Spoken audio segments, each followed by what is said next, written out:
আসসালামু আলাইকুম বন্ধুরা, স্বাগতম আপনাদের আমার নতুন ব্লগ। আজ আমরা আছি কক্সবাজার ভ্রমণের দ্বিতীয় দিন। আজ সকাল থেকেই চোখের সামনে নীল আর নীল, শেষহীন সমুদ্র, ঢেউয়ের শব্দ, হালকা বাতাস আর সেই চিরচেনা নোনতা গন্ধ। মনটা একদম ফ্রেশ হয়ে গেল। খালি পায়ে বালুর উপর হাঁটছি, ঢেউ এসে পায়ে লাগছে। এই অনুভূতিটা ভাষায় বোঝানো কঠিন। চারদিকে প্রচুর মানুষজন, কেউ ছবি তুলছে, কেউ খেলছে, কেউ আবার চুপচাপ বসে সমুদ্র দেখছে। আর এরই মধ্যে আমার হাজবেন্ড তার মাথা মাসাজ করিয়ে নিচ্ছে।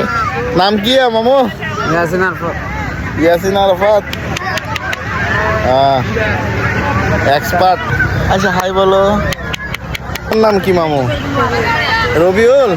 যখন সমুদ্রের দিকে তাকিয়ে থাকি মনে হয় সে চুপচাপ আমাদের সব কথা শুনছে। ঢেউ এসে আবার ফিরে যাচ্ছে, ঠিক আমাদের জীবনের সমস্যাগুলোর মতো। এতক্ষণ আমরা ছোট ছোট ঢেউয়ের আলিঙ্গন গ্রহণ করেছি, এখন আমরা বড় বড় ঢেউয়ের আলিঙ্গন গ্রহণ করব। এখন আমি প্রায় আমার কোমর পানিতে এসে পড়েছি। এই বড় বড় ঢেউগুলো আসছে, ঢেউ আসার এবং যাওয়ার মাঝখানে আমার পায়ের তল থেকে সবগুলো বালু নিয়ে চলে যাচ্ছে।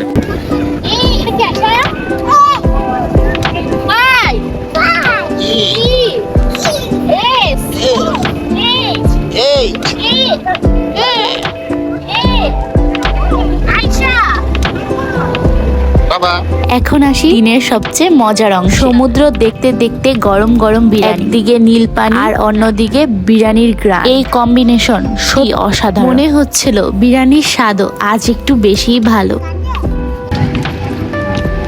কেমন লাগতেছে সমুদ্রের সময় বিরিয়ানি খাইতে? কল্পনা করি নাই, শুক্রিয়া, অনেক মজা।